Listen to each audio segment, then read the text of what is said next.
Imagine this. A sunny Monday morning in California. People are walking to work, sipping coffee, thinking about nothing more than their daily routine.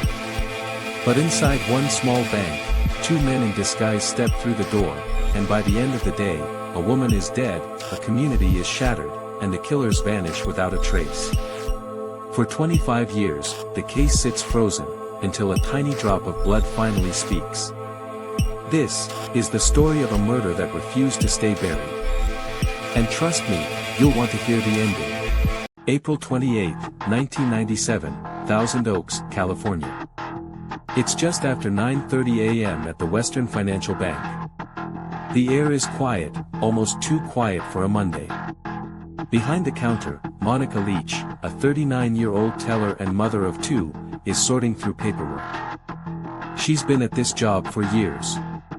She knows every regular customer by name. The door opens. Two men walk in, wearing work boots, jeans, and construction vests. At first glance, they look like contractors coming in to cash a check.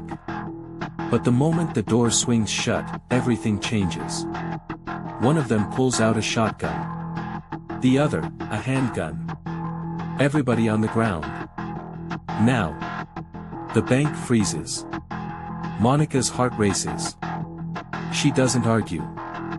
She doesn't make a sound. She simply raises her hands. The robbers force the employees, including Monica, into the back, towards the vault. One of them shoves a bag.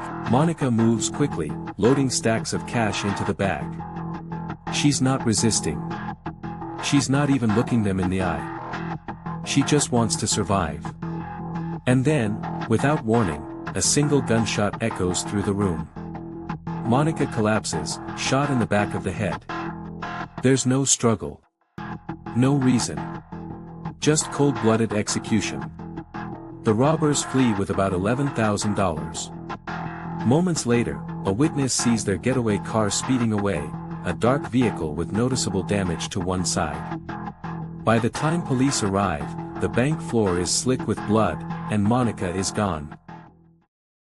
The Ventura County Sheriff's Office launches a massive investigation. Witnesses are interviewed. The damaged car is found abandoned not far from the scene. Inside, nothing useful, no weapons, no fingerprints. Detectives pull security footage from surrounding businesses, but remember, this is 1997. CCTV quality is grainy, low resolution, and nearly useless for facial recognition. Over the following months, dozens of suspects are questioned. Homes are searched. But without solid forensic evidence, the case stalls. The community of Thousand Oaks is shaken. Monica's family demands justice, but as years pass, hope begins to fade.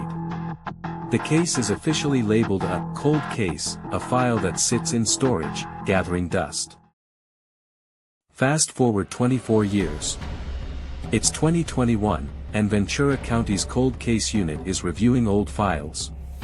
Advances in forensic science, particularly DNA analysis, have solved numerous decades-old crimes. An investigator reopens Monica's case.